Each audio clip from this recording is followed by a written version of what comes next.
It's my husband, my better half.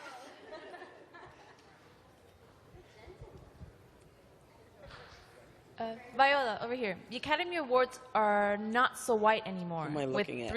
Right over here, back here. Okay, I see you now.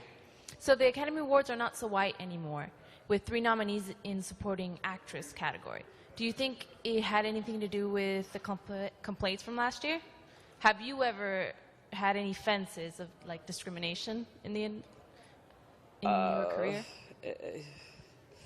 Yeah, I mean, everybody has had fences in this business. There's a lot of typecasting: age, sex, color, dark skin, light skin. Response to Oscars so white? No, I think that every nominee, from Naomi Harris to Octavia Spencer to Hidden Figures to Fences to Moonlight to Mahershala Ali, are there because they deserve to be there. They're not there because of the color of their skin. They put in the work.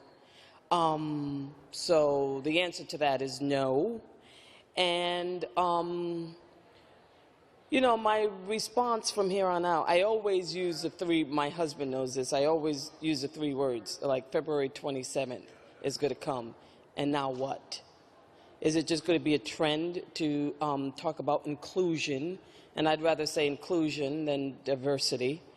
Or is it going to be a norm that we understand that we're all a part of the narrative, that all of our stories deserve to be told, and that art indeed has to reflect life and our culture, and people are going to demand it. That's where we're at. We're not the Brady Bunch anymore. We're Blackish. We're fresh off the boat. You know, we're Jane the Virgin. You know, we're Stranger Things. We're a hodgepodge of cultures and races and sexes and sexualities. So, yeah, that's it.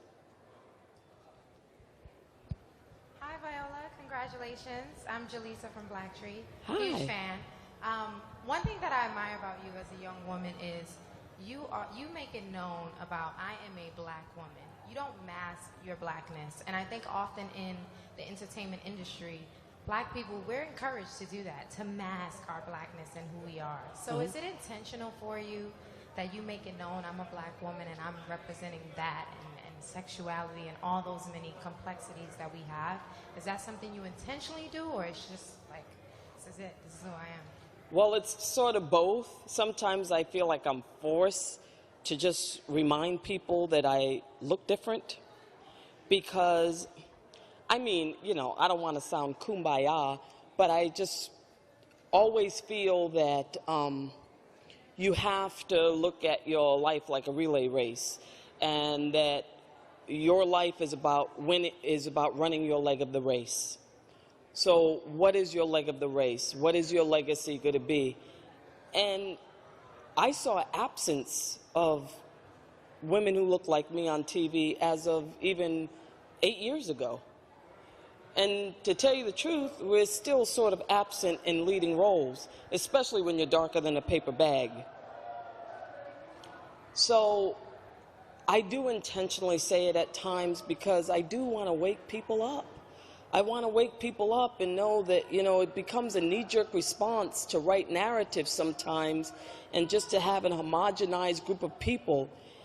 You know, it's like being invited to the best party in the world and not thinking about who hasn't been invited to the party.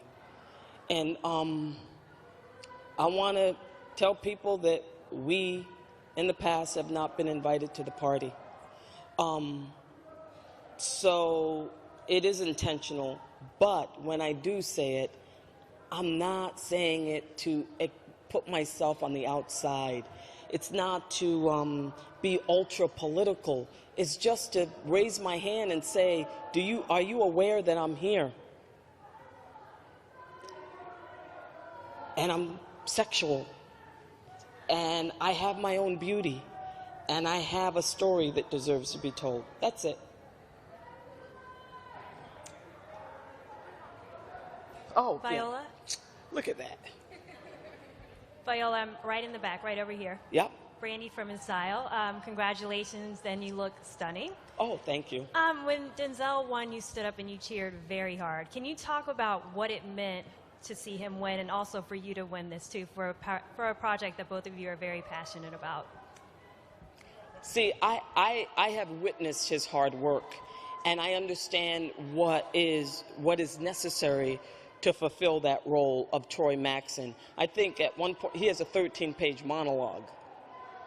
I mean, those monologues are Shakespeare, they're King Lear.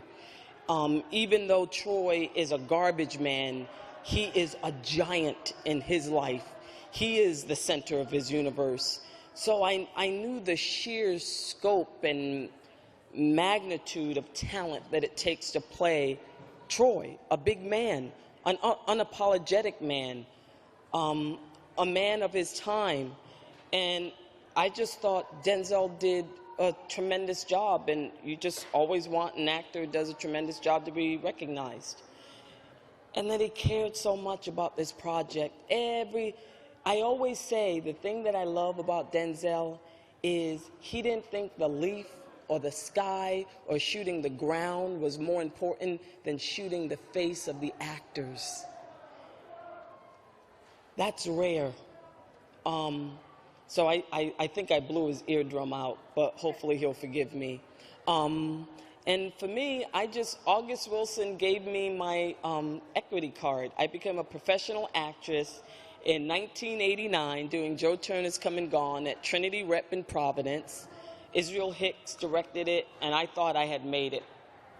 And that was the beginning of my career. So now I feel it's very apropos. It's come full circle. Okay, I'm all set. Thank you.